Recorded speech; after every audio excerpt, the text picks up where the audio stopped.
Traffic jam అయింది అంతే. And ఇప్పుడు తేజ మాటలు విందాము.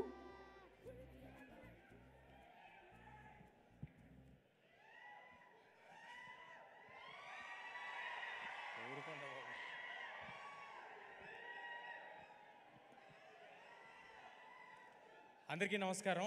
ముందుగా ఇక్కడికి వచ్చిన మా మెగాస్టార్ చిరంజీవి గారికి, మెగా అభిమానులందరికీ, సినిమా అభిమానులందరికీ అందరికీ నమస్కారం. నాకు 1 సెకండ్.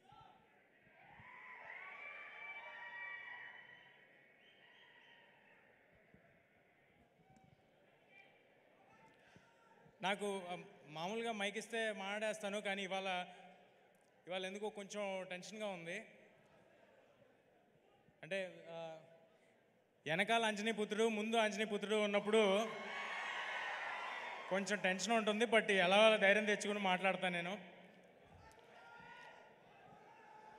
మన ఇతిహాసాల్లో రాముల వారికి సాయం చేయడానికి హనుమంతుల వారు వచ్చారు. మన హనుమాన్కి సాయం చేయడానికి రాముల వారే హనుమంతుడి రూపంలో ఇక్కడ మా చిరంజీవి గారిని పంపించారని నేను నిజంగా అనుకుంటున్నాను. చిరంజీవి గారు సినిమాల్లో మాత్రమే ఆపద్బాంధవుడు కాదు, సినిమా వాళ్ళకి కూడా ఆపద్బాంధవుడు. ఎవరైనా గెలిస్తే ఫస్ట్ ఫోన్ చేసి ప్రశంసించేది చిరంజీవి గారు, ఎవరైనా ఓడిపోతే ఫస్ట్ ఫోన్ చేసి పరామర్శించేది చిరంజీవి గారు. అలాంటి మా ఇండస్ట్రీ పెద్ద మా చిరంజీవి గారు. నేను నా జీవితంలో నేను ఎవరికైనా థ్యాంక్స్ చెప్పుకోవాలంటే మా మదర్ ఫాదర్ తర్వాత నేను ఎవరికైనా థ్యాంక్స్ చెప్పుకోవాలంటే అది చిరంజీవి గారికే. ఆయన్ని చూస్తూ పెరిగాను, ఆయన్ని చూస్తూ ఇండస్ట్రీకి వచ్చాను, ఆయన్ని ఆదర్శంగా తీసుకుని సినిమాలు చేస్తున్నాను. నేను ఆయన ఏకలవ్య శిష్యుడిని నేను అనుకుంటున్నాను.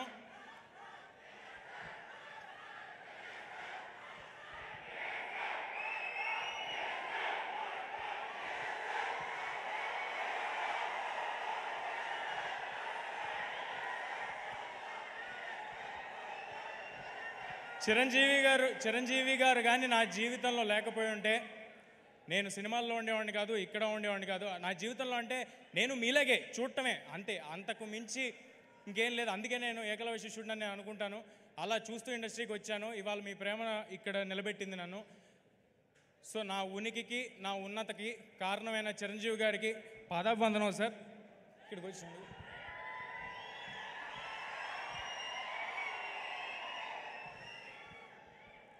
ఇక మా director star mega star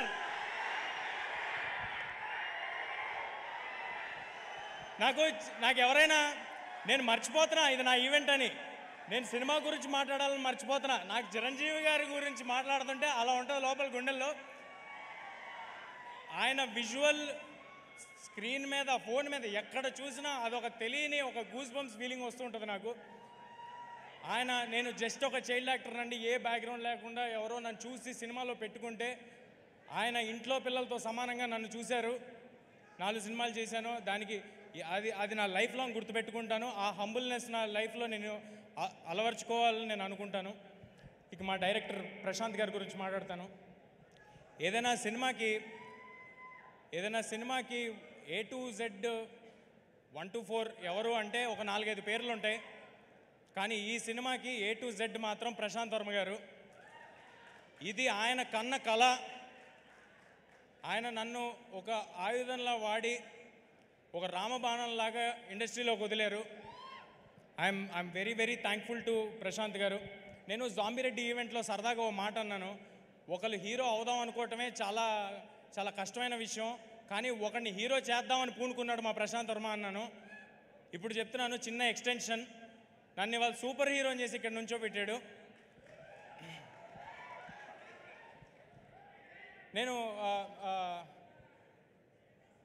Ram Charan Teja గారికి రాజమౌళి గారు, రవితేజ గారికి పూరి జగన్నాథ్ గారు, ఈ తేజకి ప్రశాంత్ వర్మ సగర్వంగా చెప్తున్నా.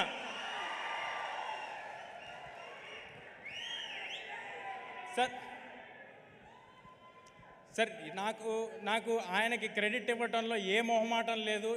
నేను ఉత్సవ విగ్రహాన్ని మాత్రమే. మూల విరాట్ మా ప్రశాంత్ వర్మ. ఈ సినిమా మీరు ఏం చూస్తున్నా దానికి రీజన్ మా ప్రశాంత్ వర్మ. ఆయన ఒక కలగన్నాడు. ఆ కళలో ఆయన కన్న కలకి నేను పూర్తిగా నా ప్రాణం పెట్టేసి దాంట్లోకి దిగిపోయాను. కానీ మేమిద్దరం ఉంటే సరిపోదు. దీన్ని నమ్మి మా వెనకాల కొండంత అండగా స్ట్రాంగ్గా నిలబడిపోయిన వ్యక్తి, మాకంటే ఎక్కువ నమ్మిన వ్యక్తి మా ప్రొడ్యూసర్ నిరంజన్ గారు. Sir thanks a lot sir, thanks a lot for your support. మీలాంటి వాళ్ళు బాగుంటే ఏదైనా సినిమా హీరో కోసం హిట్ అవ్వాలి, డైరెక్టర్ కోసం హిట్ అవ్వాలంటూ ఉంటారు. ఈ సినిమా మీకోసం హిట్ అవ్వాలి సార్. మీకోసం హిట్ అయితే మేము అందరం బాగుంటాం. ఇలాంటి సినిమాలు చాలా వస్తాయి, ఇలాంటి అంబిషియస్ ప్రాజెక్ట్స్ చాలా వస్తాయి. చాలా పాజిటివ్ పర్సన్ నిరంజన్ గారు. ఈ ప్రైమ్ షో బ్యానర్కి ఈ 2024లో చాలా పెద్ద హిట్ హనుమాన్తో రావాలని కోరుకుంటున్నాను. ఒక పెద్ద లిస్ట్ రాసుకున్నాను. అందరి పేర్లు చెప్పాలని, మ్యూజిక్ డైరెక్టర్స్, ఎడిటర్స్ అందరి పేర్లు చెప్పాలని. సమయం తక్కువ ఉండటం వల్ల చాలా ఫాస్ట్గా చెప్తాను. ఈ సినిమాలో ఎవరు కూడా ఇది ఒక జాబ్ లాగా అనుకుని వర్క్ చేయలేదండి. అందరూ అహర్నిశలు ప్రాణం పెట్టి సినిమా సక్సెస్ కోసమే వర్క్ చేశారు. కెమెరామ్యాన్ శివేంద్ర గారు, మ్యూజిక్ డైరెక్టర్ హరిగౌర గారు, అనుదీప్ గారు, ఆర్ట్ డైరెక్టర్ నాగేంద్ర గారు, మా పబ్లిసిటీ డిజైనర్ అనంత్ గారు. ఒక 24 అవర్స్ ఉంటే ఏ నిమిషంలో ఫోన్ చేసినా ఫోన్ ఎత్తేవాళ్ళు మా వంశీశేఖర్ గారు మా కోసం నిలబడిపోయారండి స్ట్రాంగ్గా. ఇది మన సినిమా, మనం అందరికీ తెలియపరచాలని నిలబడిపోయారు. మా #మీడియా మనోజ్ అందరూ అహర్నిశలు వేరే పని పెట్టుకోకుండా హనుమాన్ అనే సినిమాని ఎంత గొప్పగా మీ అందరి దగ్గరికి చేర్చాలని నిలబడిపోయారు. నేను చెప్తుంటే మర్చిపోతుంటా, బట్ మా ఆర్టిస్ట్స్ని కవర్ చేసేస్తాను. మా సినిమాలో హీరోయిన్, నేను ఎప్పుడు హీరోయిన్లు మర్చిపోతుంటాను. సో ఫస్ట్ ఈసారి అందుకే హీరోయిన్ పేరు చెప్పేస్తున్నాను. మా సినిమాలో హీరోయిన్గా చేసిన అమృత అయ్యర్ గారు, వరలక్ష్మి శరత్ కుమార్ గారు, వినయ్ రాయ్ గారు, సముద్రకన్ గారు, గెటప్ సీను గారు, వెన్నెల్ కిషోర్ గారు, సత్య గారు అందరూ వాళ్ళ 100% ఇచ్చి సినిమా సక్సెస్ కోసం మాత్రమే పనిచేశారు. వాళ్ళకి ఇది ఒక జాబ్ లాగో ఏదో డబ్బుల కోసమో ఏదో వెళ్ళాం అన్నట్టు ఎవరూ లేరండి. I'm very very thankful for all of you. ఇంకా ఎక్కువ సమయం ఉంటే ఒక్కొక్కరి గురించి నేను విడమర్చి చెప్పేవాడిని. చిరంజీవి గారిని ఎక్కువ వెయిట్ చేయించడం నాకు అసలు ఇష్టం లేదు. చాలా ఫాస్ట్గా కంప్లీట్ చేస్తాను. ఈ సంక్రాంతికి ఇంకా వేరే సినిమాలు కూడా వస్తున్నాయి. అన్ని సినిమాలు ఆడాలి. మహేష్ బాబు గారి సినిమాలో యాక్ట్ చేసి పెరిగినోడిని, నాగార్జున గారితో యాక్ట్ చేసినోడిని, వెంకటేష్ గారితో యాక్ట్ చేసినోడిని. అన్ని సినిమాలు చాలా బాగా ఆడాలి. వాటిలో హనుమాన్ కూడా ఉండాలి. ఈ సంక్రాంతికి హనుమాన్ థియేటర్స్లో వస్తుంది. హనుమాన్ ఈ సినిమా నిలబడుతుంది. ఈ సినిమా మమ్మల్ని నిలబెడుతుంది, గ్యారంటీగా చెప్తున్నా. ఈ హనుమాన్ అనే సినిమా ఒక సూపర్ హీరో సినిమా. ఒక మామూలు కుర్రాడికి, ఒక బలహీనుడికి, ఇప్పుడు నన్ను చూస్తే బలహీనుడిలాగే ఉంటాను కాబట్టి అందరూ తప్పకుండా Jan 12 థియేటర్స్కి వచ్చి చూడండి. ఇందులో ఫన్ ఉంటుంది, పాటలు ఉంటాయి, సూపర్ హీరో యాక్షన్స్ ఉంటాయి. మీ ఒళ్ళు గగ్గురుపరిచే లాంటి, నేను ఎక్కువ రివీల్ చేస్తానేమో, మీకు గూస్ బంప్స్ మూమెంట్స్ ఉంటాయి డెఫినెట్గా on Jan 12. Please come to theatres and watch the film. Thank you. Thanks a lot. Thank you Teja. నువ్వు బలహీనుడు ఏంటి, నువ్వు